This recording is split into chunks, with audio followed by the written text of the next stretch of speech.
नमस्कार दोस्तों, हम लोग प्रकाश के अंतर्गत प्रकाश की परिभाषा, प्रकाश के गुणों व प्रकाश की दोहरी प्रकृति के बारे में सीख रहे हैं। इसी के आगे आज शुरुआत करते हैं। प्रकाश की दोहरी प्रकृति के अंतर्गत ही इसके तरंग रूप के अंतर्गत इसके पहले पॉइंट प्रकाश का सीधी रेखा में गमन देखते हैं। प्रकाश का सीधी रेखा में गमन, पहला पॉइंट क्या था? तरंग रूप के अंतर्गत, तरंग के अंतर्गत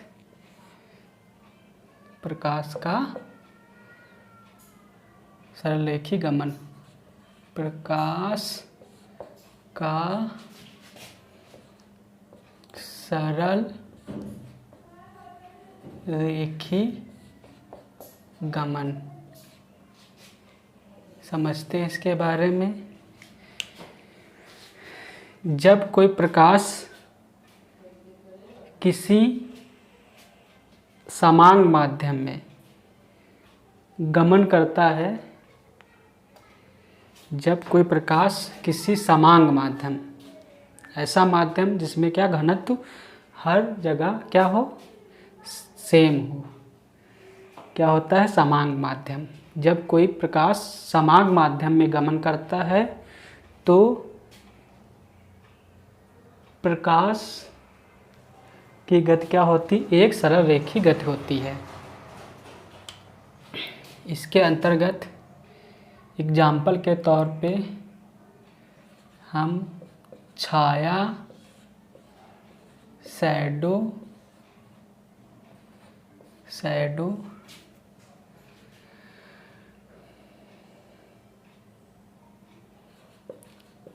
सूर्य ग्रहण,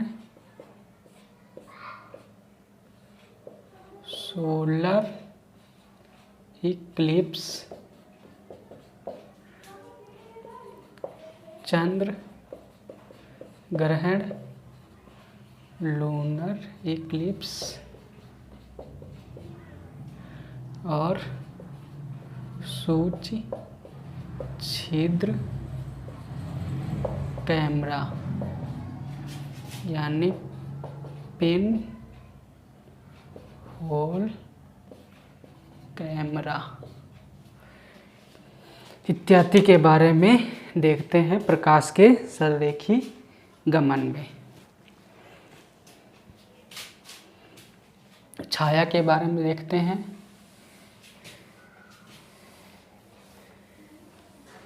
हम जानते हैं प्रकाश एक सरल रेखा में गति करता है जब इसके मार्ग में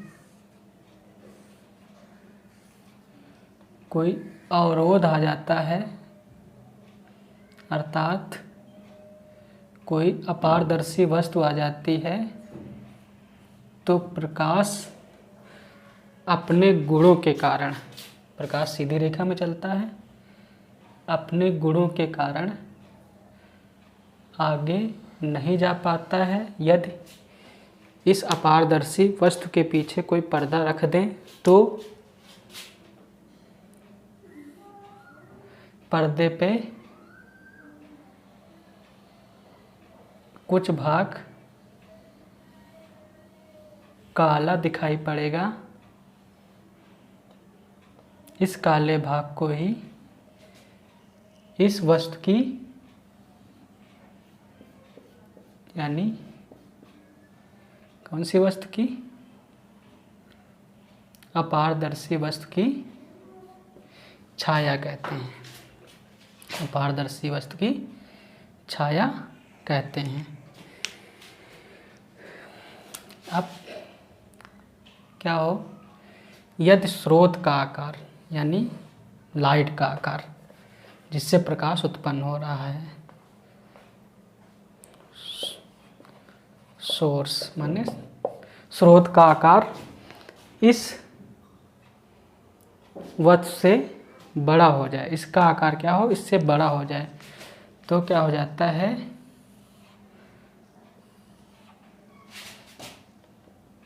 कुछ स्थानों पे क्या हो जाता है, डार्क अंधकार यानी घना कालापन नज़र आता है, और कुछ पे हल्का प्रकाश पहुंच जाता है। तो इसको हम कहते हैं प्रछाया, और ऐसी जहाँ पे हल्का प्रकाश बचता है उसे उप छाया के नाम से जानते हैं। तो छाया भी दो प्रकार की होती है, प्रछाया और उपछाया, और भी इंग्लिश में। अब इसके बाद वाले पॉइंट को देखते हैं, सूर्य ग्रहण और चंद्र ग्रहण के बारे में।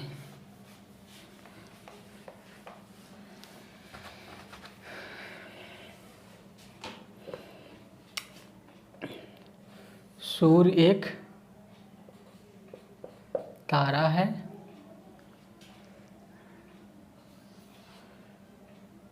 पृथ्वी एक ग्रह है, और चंद्रमा एक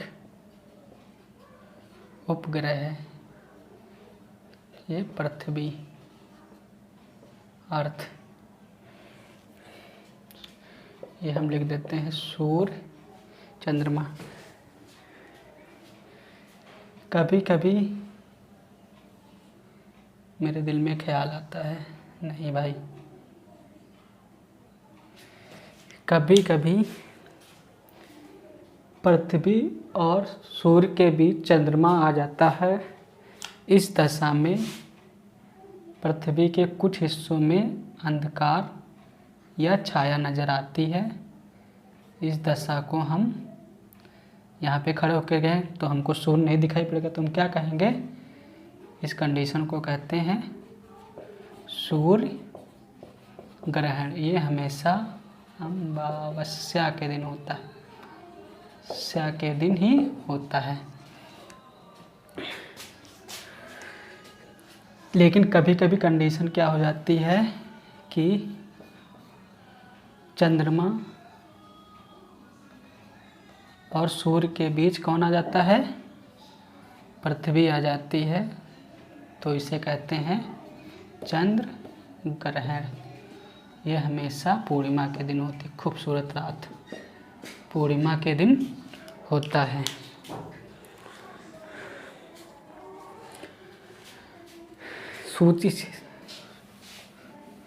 सूची छिद्र कैमरा।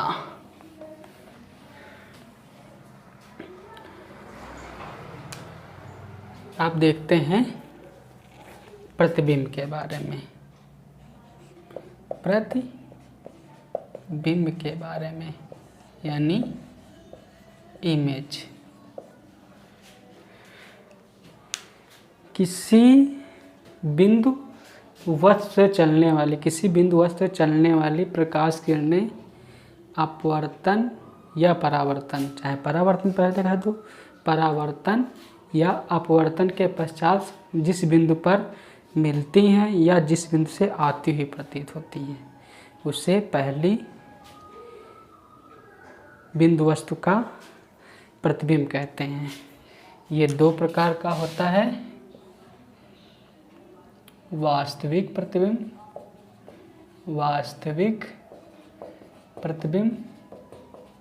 यदि किसी बिंदु वस्तु से चलने वाली प्रकाश किरणें परावर्तन या अपवर्तन के पश्चात वास्तव में किसी बिंदु पर मिलें तो इसे कहते हैं वास्तविक प्रतिबिंब।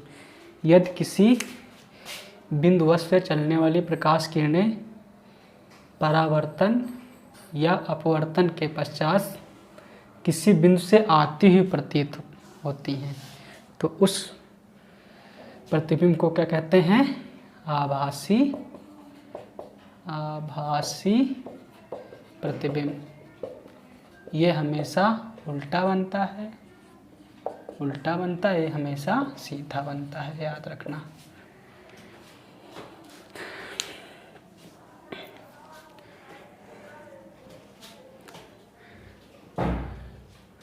अब देखते हैं, प्रतिबिंब को आप पढ़ लो, वास्तविक प्रतिबिंब, आभासी प्रतिबिंब के बारे में पढ़ो। महत्वपूर्ण नहीं है लेकिन बेसिक के लिए बहुत ज़रूरी है पढ़ना। अब आते हैं दर्पण के बारे में। दर्पण यानी मिरर।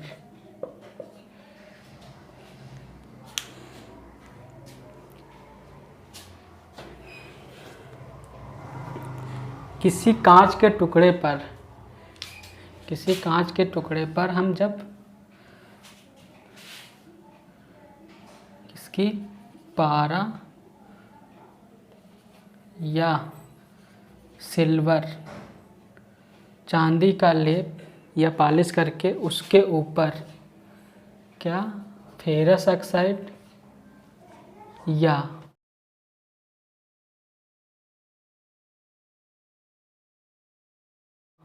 सिल्वर नाइट्रेट लगा देते हैं तथा दूसरा पृष्ठ क्या हो जाता है, परावर्तक पृष्ठ। दूसरा पृष्ठ क्या हो जाता है, परावर्तन का काम करता है।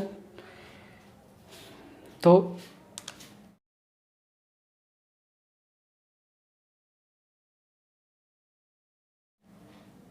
ऐसी वस्तु क्या कहलाती है, दर्पण कहलाती है। यानी किसी कांच के टुकड़े पर पारा या चांदी की पॉलिश करके उसके ऊपर आयरन ऑक्साइड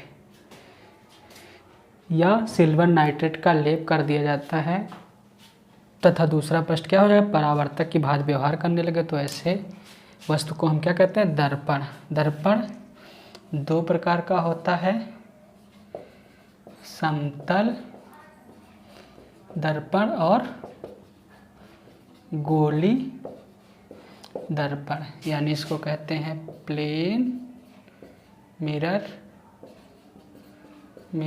और इसको कहते हैं स्फेरिकल मिरर। समतल दर्पण के बारे में देखते हैं।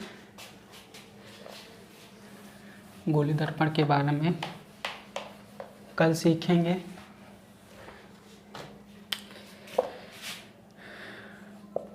समतल दर्पण यानी प्लेन मिरर। सबसे पहले समतल देखते हैं, दर्पण को जानते हैं। समतल एक ऐसा तल होता है जिसमें क्या होता है, स्थित सभी बिंदु एक सीध में होते हैं या एक रेखा पर होते हैं या एक सीध में होते हैं। क्या कहलाता है, समतल कहलाता है। गणित में समतल को परिभाषित पद माना गया है, यानी इसकी कोई परिभाषा नहीं दी गई है। तो समझने के लिए समतल एक ऐसा पृष्ठ जिस पे स्थित सभी बिंदु क्या होते, एक सीध में होते हैं, समतल होता है। और दर्पण जानते हो, किसी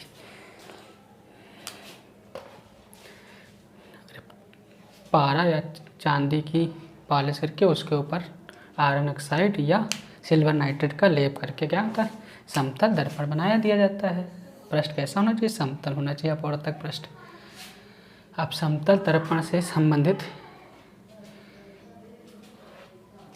तीन चीज़ें देखते हैं। पहला हम इससे महत्वपूर्ण तथ्य देखते हैं।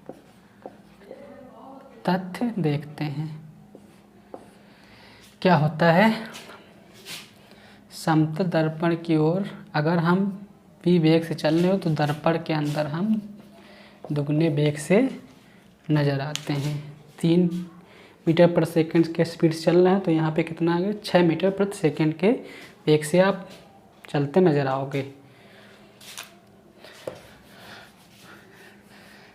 दर्पण के सामने अगर पूरा प्रतिबिंब देखना है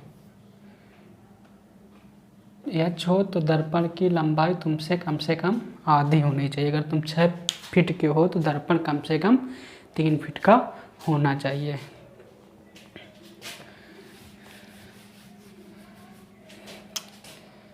यदि आपतित किरण को हम स्थिर रख दें, आपतित किरण को स्थिर कर दें और दर्पण को क्या कर दें हम थीटा कोण से घुमा दें, तो परावर्तित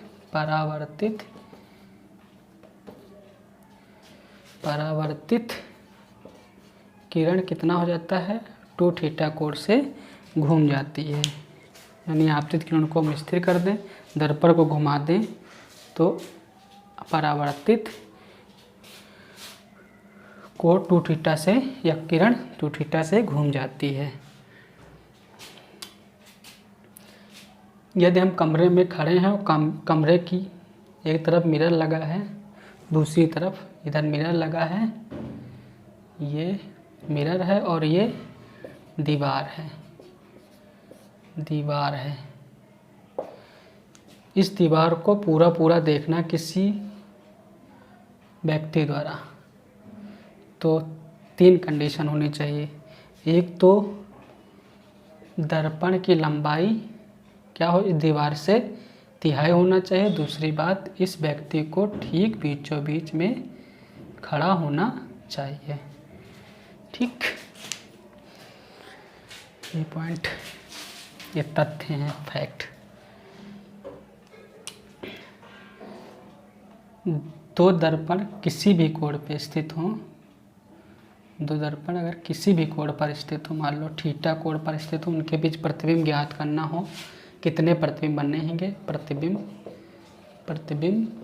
की संख्या अगर ज्ञात करनी हो तो हम 360 थीटा -1 से ज्ञात कर देते हैं। मान लो कि 2 दर्पण के कहाँ पे रखें, 90 पे रखेंगे, तो प्रतिबिंबों की संख्या कितनी हो जाएगी, 360 बटे 90 - 1, ये कितना प्रतिबिंबों की संख्या उस समय 3 होगी। मान लो 2 समतल दर्पण क्या हो, समांतर रखे हो, मतलब थीटा कोण कितना हो, 0, तो क्या होगा, प्रतिबिंब संख्या कितनी 360, लेकिन 0 नीचे 1, ये कितना इनफाइनाइट क्या हो जाएगा। ऐसी दशा में क्या होगी, प्रतिबिंबों की संख्या कितनी होगी, अनंत होगी। इसी प्रकार आगे निकाल लेंगे, ये तथ्य हैं।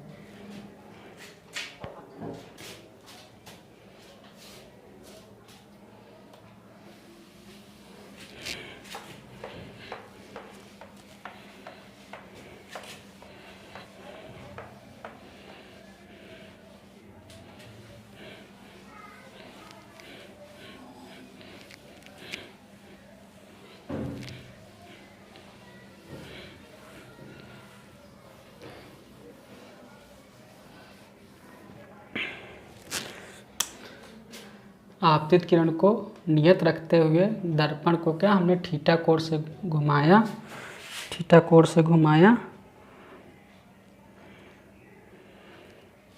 तो परावर्तित किरण कितना 2 थीटा कोण से घूम जाती है।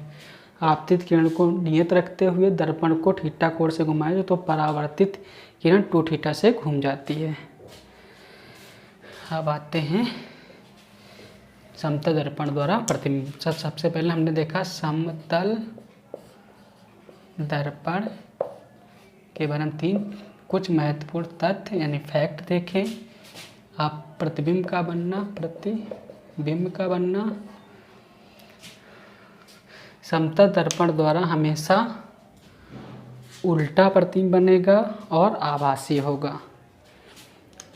और क्या होगा, समतल दर्पण से जितनी दूरी पर वस्तु रखी होगी दर्पण के अंतर्गत, उतनी ही दूरी पर प्रतिबिंब बनेगा।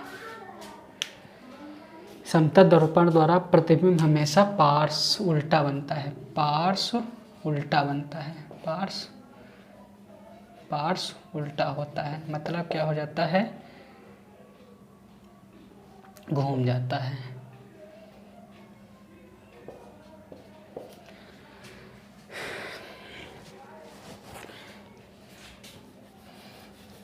पार्श्व उल्टा का मतलब समझते हैं कि अगर हम यहाँ पे सी लिख रहे हैं तो दर्पण के अंदर सी लिखा जाएगा। ये बी है तो ये कितना होगा बी। ये होता है यानी घूम जाना सिर से। लेफ्ट राइट में बदल जाना, राइट लेफ्ट में बदल जाता है। एम्बुलेंस इसी कंडीशन पे एम्बुलेंस को उल्टा लिखा जाता है।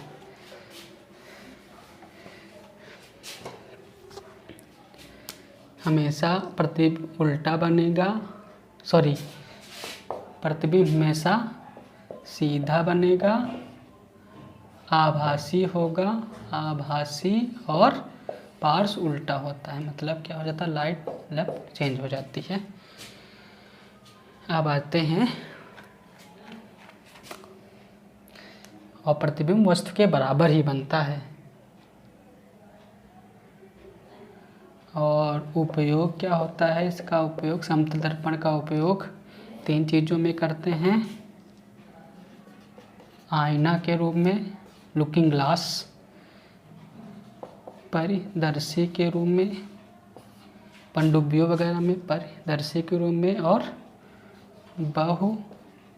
बहुरूपदर्शी के रूप में बच्चों के खेल की चीज़ें बनाने में।